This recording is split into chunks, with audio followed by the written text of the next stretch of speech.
नमस्कार. आकाशवाणी छत्रपती संभाजीनगर केंद्राच्या बातमीपत्रात मी वैभवी जोशी आपलं स्वागत करते. ठळक बातम्या. संविधानाच्या अधिष्ठानामुळे संसदीय लोकशाही अधिक भक्कम, विधान परिषदेतल्या विशेष चर्चेत सभापतींचं प्रतिपादन. विधानसभेत अंतिम आठवडा प्रस्तावाच्या चर्चेला मुख्यमंत्र्यांचं उत्तर. सोमनाथ सूर्यवंशी मृत्यू प्रकरणी नियुक्त समितीच्या अहवालानुसार कारवाईची ग्वाही. राज्यात कायदा आणि सुव्यवस्थेची स्थिती गंभीर असल्याचा अंबादास दानवे यांचा आरोप. विधानसभा उपाध्यक्षपदासाठी राष्ट्रवादी काँग्रेसचे अण्णा बनसोडे यांचा एकमेव अर्ज दाखल. डॉक्टर राजेंद्र गोणारकर यांच्या नवी लिपी काव्यसंग्रहाला नामदेव ढसाळ पुरस्कार जाहीर. आणि धाराशिव जिल्ह्यात स्वस्त धान्य दुकानातून बचत गटांच्या उत्पादनांची विक्री करण्याचा निर्णय. आता सविस्तर बातम्या.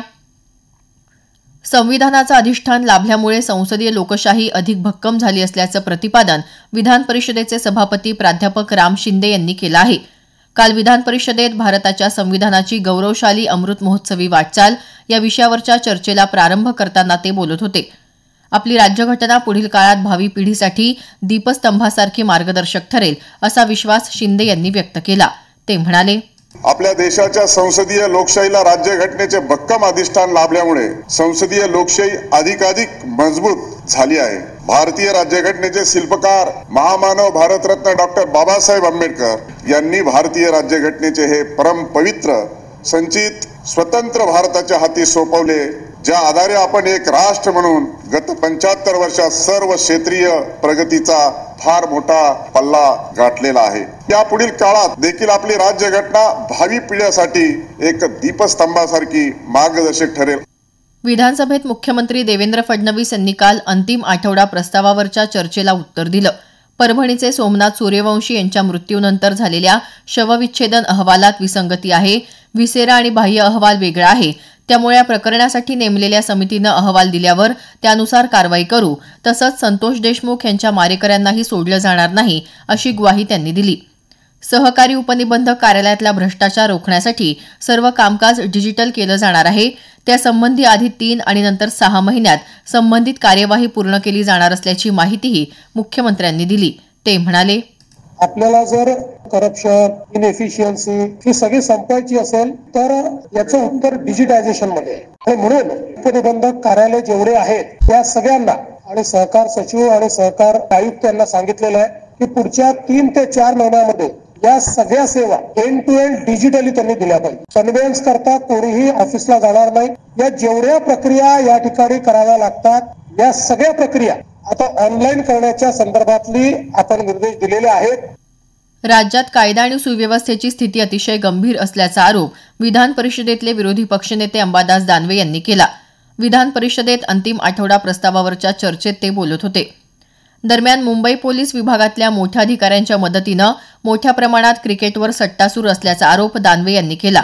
या संदर्भातले पुरावे त्यांनी एका पेनड्राईव्ह मधून सभापतींकडे सादर केले. एक पेनड्राईव्ह सभापतीमुळे मी आपल्याला देतोय. एक इथं क्रिकेट बेटिंग ऍप आहे लोटस 24. या बेटिंग ऍप मध्ये हे जे लोक आहेत, मेहुल जैन, कमलेश जैन, हिरेन जैन, हे सगळे लोक आहे ना सभापती महोदय, हे सातत्यानं ज्या पद्धतीनं बेटिंग करतात, पाकिस्तान मधल्या लोकांशी खेळाडूशी संपर्क सभापती महोदय. आणि खुलेआम पोलीसचे अधिकारी मुंबईचे मी नाव घेणार नाही, मोठ्या अधिकाऱ्यांबरोबर बैठक, दुबईहून आला मुंबईतल्या पोलीस अधिकाऱ्यांबरोबर बैठक. आता चॅम्पियन्स ट्रॉफी संपली, आता IPL साठी मुंबईमध्ये ही सगळी मंडळी काम करते. सभापती महोदय, हा पेन ड्राईव्ह आहे, मी विनंती करतो हा पेन ड्राईव्ह आपण ऐका. छत्रपती संभाजीनगर शहरातल्या नगर नाका ते केम्ब्रिज चौक या प्रस्तावित रस्त्याच्या कामाबाबत चालू अधिवेशन संपल्यानंतर संबंधित खात्यातल्या अधिकाऱ्यांची बैठक घेऊन प्रस्ताव सादर करू अशी माहिती सार्वजनिक बांधकाम मंत्री शिवेंद्रराजे भोसले यांनी दिली. अंबादास दानवे यांच्या प्रश्नाला ते उत्तर देत होते. विधानसभा उपाध्यक्षपदासाठी राष्ट्रवादी काँग्रेसचे पिंपरीचे आमदार अण्णा बनसोडे यांनी काल अर्ज दाखल केला. या पदासाठी त्यांचा एकमेव अर्ज दाखल झाल्यानं ही निवडणूक बिनविरोध होत आहे. आज विधानसभा अध्यक्ष राहुल नार्वेकर उपाध्यक्ष म्हणून अण्णा बनसोडे यांच्या नावाची घोषणा करण्याची शक्यता असल्याचं याबाबतच्या वृत्तात म्हटलं आहे. लोकसभेनं वित्त विधेयक 2025 काल पारित केलं. या विधेयकावरच्या चर्चेला उत्तर देताना केंद्रीय अर्थमंत्री निर्मला सीतारामन यांनी करदात्यांच्या सन्मानासाठी आणि व्यवसाय सुलभतेसाठी करात सूट दिल्याचं सांगितलं. नवीन आयकर विधेयकावर संसदेच्या पावसाळी अधिवेशनात चर्चा होण्याची शक्यताही अर्थमंत्र्यांनी वर्तवली. हे बातमीपत्र आकाशवाणीच्या छत्रपती संभाजीनगर केंद्रावरून देत आहोत. आमची सर्व बातमीपत्र आपण news.air.gov.in या वेबसाईट आणि ॲपवर, ट्विटर आणि फेसबुक पेजवर, तसंच AIR छत्रपती संभाजीनगर या यूट्यूब चॅनलवर कधीही आणि कुठेही आपल्या सुविधेनुसार ऐकू शकता. नांदेडच्या स्वामी रामानंद तीर्थ मराठवाडा विद्यापीठातले माध्यमशास्त्र संकुलाचे संचालक तथा लेखक कवी डॉक्टर राजेंद्र गोणारकर यांच्या दुबईत प्रकाशित झालेल्या नवी लिपी कविता संग्रहास जागतिक आंबेडकरवादी साहित्य महामंडळाचा यंदाचा नामदेव ढसाळ राज्यस्तरीय काव्य पुरस्कार जाहीर झाला आहे. डॉक्टर राजेंद्र गोणारकर यांची विविध 13 पुस्तकं प्रकाशित आहेत. येत्या 30 मार्च रोजी नागपूर इथं विशेष समारंभात हा पुरस्कार त्यांना प्रदान करण्यात येईल. धाराशिव जिल्ह्यातल्या बचत गटांच्या उत्पादित वस्तूंना जिल्ह्यातच बाजारपेठ उपलब्ध होण्यासाठी जिल्हाधिकारी कीर्तिकिरण पुजार यांनी पुढाकार घेतला आहे. आता लवकरच जिल्ह्यातल्या सर्व स्वस्त धान्य दुकानात बचत गटांच्या महिलांनी तयार केलेल्या उत्पादित वस्तू तसंच साहित्य विक्रीसाठी उपलब्ध होणार आहे. या निर्णयामुळे बचत गटांना प्रोत्साहन मिळेल असा विश्वास त्यांनी व्यक्त केला. छत्रपती संभाजीनगर जिल्ह्यात सिल्लोड तालुक्यातल्या भोकरवाडीजवळ भरधाव दुचाकी झाडावर आदळून झालेल्या अपघातात 3 युवकांचा जागीच मृत्यू झाला. काल दुपारच्या सुमारास हा अपघात झाला. मृतांपैकी 2 पिंपरीचे तर 1 जण नाशिकचा रहिवासी असल्याचं याबाबतच्या वृत्तात म्हटलं आहे. बीडच्या जिल्हा कारागृहात असलेला आरोपी सतीश भोसले उर्फ खोक्या बडदास्त ठेवल्याप्रकरणी 2 पोलीस कर्मचाऱ्यांना निलंबित करण्यात आलं असून ठाणेदारांना कारणे दाखवा नोटीस बजावण्यात आली आहे. या कर्मचाऱ्यांसह इतर अधिकारी दोषी असतील तर त्यांच्यावर देखील कारवाई केली जाणार आहे. अतिरिक्त पोलीस अधीक्षक सचिन पांडकर यांनी ही माहिती दिली. ऑनलाईन बँकिंग तसंच एटीएम वापरताना दक्ष राहण्याचं आवाहन भारतीय रिझर्व्ह बँकेचे अधिकारी आकाश काबरा यांनी केलं आहे. काल छत्रपती संभाजीनगर इथं वित्तीय जागरूकता आणि साक्षरता कार्यक्रमात ते बोलत होते.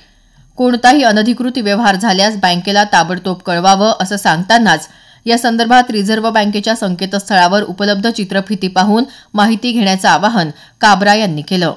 आधुनिक टेक्नॉलॉजीच्या या युगामध्ये आर्टिफिशियल इंटेलिजन्स आणि विविध टेक्नॉलॉजीचा वापर करून जे फ्रॉडस्टर्स आहेत ते वेगवेगळ्या क्लुप्त्या करून ग्राहकांना फसवण्याचं काम करत आहेत. तर ह्या संदर्भात आपण सर्व ग्राहकांनी सुरक्षित राहायचंय, सजग राहायचं आणि जागरूक राहायचंय. सर्व नागरिकांना आवाहन करण्यात येतं की rbi.org.in आणि cms.rbi.org.in ह्या संकेतस्थळावर जाऊन विविध फायनान्शियल अवेअरनेस संदर्भात व्हिडिओ उपलब्ध आहे ती त्यांनी बघावी. जालना जिल्ह्यातल्या अंशतः विनाअनुदानित शाळांमध्ये काम करणाऱ्या शिक्षकांनी काल मोर्चा काढला. यावेळी एका महिला शिक्षिकेसह 4 शिक्षकांनी अंगावर ज्वलनशील पदार्थ ओतून आत्मदहन करण्याचा प्रयत्न केला. पोलिसांनी वेळीच हस्तक्षेप करत या सर्वांना ताब्यात घेतलं. बीड जिल्ह्यातल्या आश्रमशाळा शिक्षकांनी जिल्हाधिकारी कार्यालयासमोर बेमुदत उपोषण सुरू केलं आहे. याबाबतचं निवेदन जिल्हा प्रशासनाला देण्यात आलं. छत्रपती संभाजीनगर इथं पंतप्रधान आवास योजना शहरी घटक अंतर्गत प्रकल्प अहवाल यादीतल्या नागरिकांनी येत्या 1 एप्रिल 2025 पर्यंत बांधकामास सुरुवात करावी, अन्यथा प्रकल्प अहवाल यादीतून नाव वगळून शासन अनुदान रक्कम शासनास परत करण्यात येईल असा इशारा महानगरपालिकेचे आयुक्त तथा प्रशासक जी श्रीकांत यांनी दिला आहे. छत्रपती संभाजीनगर इथं रोटेगावजवळ रेल्वे मार्गाच्या कामासाठी आज लाईन ब्लॉक घेण्यात आला आहे. त्यामुळे या मार्गावरून धावणाऱ्या काही रेल्वे गाड्या अंशतः रद्द करण्यात आल्या आहेत तर काही उशिरा धावतील. प्रवाशांनी याची नोंद घेण्याचं आवाहन दक्षिण मध्य रेल्वेनं केलं आहे. हवामान. राज्यात काल सर्वात जास्त 40.2 अंश सेल्सिअस तापमान अकोला इथं नोंदवलं गेलं. मराठवाड्यात धाराशिव इथं 37 अंश सेल्सिअस, छत्रपती संभाजीनगर इथं 38.5, परभणी इथं 38.8 अंश तर बीड इथं 39.4 अंश सेल्सिअस तापमानाची नोंद झाली. शेवटी पुन्हा काही ठळक बातम्या. संविधानाच्या अधिष्ठानामुळे संसदीय लोकशाही अधिक भक्कम, विधान परिषदेतल्या विशेष चर्चेत सभापतींचं प्रतिपादन. विधानसभेत अंतिम आठवडा प्रस्तावाच्या चर्चेला मुख्यमंत्र्यांचं उत्तर. सोमनाथ सूर्यवंशी मृत्यू प्रकरणी नियुक्त समितीच्या अहवालानुसार कारवाईची ग्वाही. राज्यात कायदा आणि सुव्यवस्थेची स्थिती गंभीर असल्याचा अंबादास दानवे यांचा आरोप. विधानसभा उपाध्यक्षपदासाठी राष्ट्रवादी काँग्रेसचे अण्णा बनसोडे यांचा एकमेव अर्ज दाखल. आणि धाराशिव जिल्ह्यात स्वस्त धान्य दुकानातून बचत गटांच्या उत्पादनांची विक्री करण्याचा निर्णय. याबरोबरच हे बातमीपत्र संपलं. आमचं यानंतरचं उर्दू बातमीपत्र सकाळी 9 वाजता. नमस्कार.